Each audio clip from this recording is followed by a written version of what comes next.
حضرت جنید بغدادی نے اپنی سفر کی خوراک میں سے آدھی اسے کھلا دی اور وہ اٹھ کر بیٹھ گیا۔ سنا ہے کہ حضرت جنید بغدادی وہاں سے جاتے وقت رو رہے تھے اور کہہ رہے تھے کہ کون جانتا ہے کہ ہم دونوں میں سے اللہ کے نزدیک کون بہتر ہے، اس لیے کہ کتا باوجود اپنی تمام بدنامی کے جب مر جائے گا تو اس کو دوزخ میں نہ لے جائیں گے۔ جوتا اور پاؤں۔ زمانے کی گردش اور دنوں کی سختی سے میں کبھی دل شکستہ اور رنجیدہ نہیں ہوا، مگر ایک بار ضرور ملال ہوا جب میرے پاؤں میں جوتی نہ تھی اور نہ خریدنے کو جیب میں پیسہ تھا۔ میں حیران و پریشان کوفے کی جامع مسجد میں جا نکلا۔ دیکھتا کیا ہوں کہ ایک شخص کے پاؤں ہی نہیں ہے۔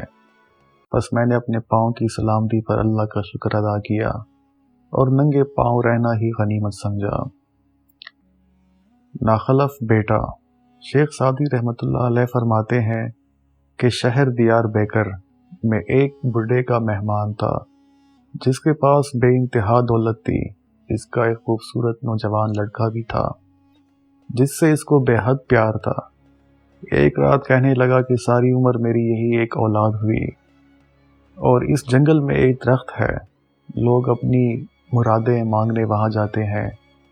میں نے بہت سی طویل راتیں اس درخت کی جڑ میں بیٹھ کر خدا کے سامنے روتے ہوئے گزاری ہے، تب جا کر مجھے یہ فرزند نصیب ہوا۔ میں نے سنا وہ لڑکا چپکے دوستوں سے کہہ رہا تھا کہ اے کاش مجھے اس درخت کا علم ہوتا تھا کہ میں وہاں جا کر دعا کرتا کہ اس بڈھے سے میری جان چھوٹے۔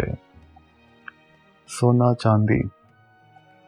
ایک مسافر کسی بڑے ریگستان میں راستہ بھول گیا۔ بدقسمتی سے کھانا بھی ختم ہو چکا تھا اور برداشت کی طاقت نہ رہی تھی۔ ہاں، کمر سے کچھ روپے بندے تھے۔ جب ارد گرد پھر کر غریب نے کہیں راہ نہ پائی تو بے چینی سے جان دے دی۔ کچھ عرصے بعد اس طرف سے قافلے کا گزر ہوا تو دیکھا کہ مرنے والوں کے سامنے روپے کی بوری رکھی ہوئی ہے اور زمین پر یہ لکھا ہے، مال و دولت سے پیٹ نہیں بھرتا، سونے چاندی سے شلغم ہی اچھے ہیں، جس سے پیٹ تو بھر سکتا ہے۔ بدبخت۔ چند صوفی ایک مجلس میں اکٹھے ہوئے اور ادھر ادھر کی باتیں کرنے لگے۔ ان میں ایک نے ایسے آدمی کی بدگوئی شروع کر دی جو وہاں موجود نہ تھا۔ حاضرین مجلس میں ایک مرد باصفا نے اس سے پوچھا، کیوں دوست، تو نے کبھی فرنگیوں سے جہاد کیا ہے؟ اس نے جواب دیا، میں نے تو ساری عمر اپنی چار دیواری سے باہر ایک قدم بھی نہیں رکھا۔ درویش باصفا نے کہا، یارو میں نے ایسا بدبخت کوئی نہیں دیکھا کہ کافر تو اس کی لڑائی اور حملے سے بے فکر ہو کر امن اور چین کی بانسری بجائے اور مسلمان اس کی زبان کی غیبت کا شکار بنے۔ نیک فطرت آدمی۔ ایک شخص نہایت خوش خلقی اور نیک سیرت تھا۔ وہ بروں کو بھی بھلا کہتا تھا کیونکہ اپنی نیک فطرت کی وجہ سے اس کی نظر ان کے عیبوں پر نہیں جاتی تھی۔ جب اس نے دنیائے فانی سے کوچ کیا تو کسی نے خواب میں دیکھا اور پوچھا کہ مرنے کے بعد تیرا کیا حال ہوا؟ اس نے ہنستے ہوئے جواب دیا کہ الحمدللہ مجھ پر کوئی سختی نہیں کی گئی کیونکہ میں نے بھی کبھی کسی کے ساتھ سختی نہیں کی تھی۔ خاموشی۔ ایک عقل مند نوجوان داناؤں کی محفل میں کبھی بیٹھا تو بحث و تقریر سے ہمیشہ الگ رہتا۔ ایک دفعہ اس کے باپ نے کہا، برخوردار، تم داناؤں کی مجلس میں گونگوں کی طرح چپ چاپ کیوں بیٹھے رہتے ہو؟ عقل مند نے جواب دیا، قبلہ، اس اندیشے سے کہ مجھ سے کوئی ایسی بات نہ پوچھی جائے جس کا میں جواب نہ دے سکوں اور خواہ مخواہ میں شرمندگی حاصل ہو۔ اصلی راز۔ کسی بادشاہ نے رسول اکرم صلی اللہ علیہ وآلہ وسلم کی خدمت میں ایک طبیب بھیجا کہ ضرورت کے وقت آپ صلی اللہ علیہ وآلہ وسلم کی جماعت کا علاج معالجہ کیا کرے۔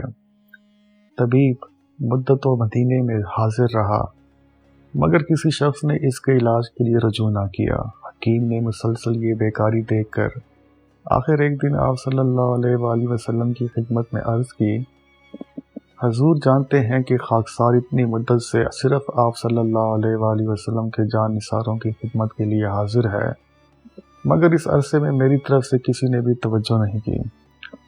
حضور صلی اللہ علیہ وآلہ وسلم نے فرمایا، ان لوگوں کا قاعدہ یہ ہے کہ جب تک بھوک غالب نہ ہو کانے کو ہاتھ نہیں لگاتے، اور ابھی پیٹ بھرا نہیں ہوتا کہ ہاتھ اٹھا لیتے ہیں، اس لیے آپ کی خدمات سے فائدہ اٹھانے کا موقع کم ہی ملتا ہے۔ حکیم نے کہا، بے شک تندرستی کا یہی اصلی راز ہے، اور اس کے ہوتے ہوئے میری حاضری بیکار ہے۔ اس کے بعد حکیم نے آداب بجا لا کر وطن کی راہ لی۔ جدا جدا فطرت۔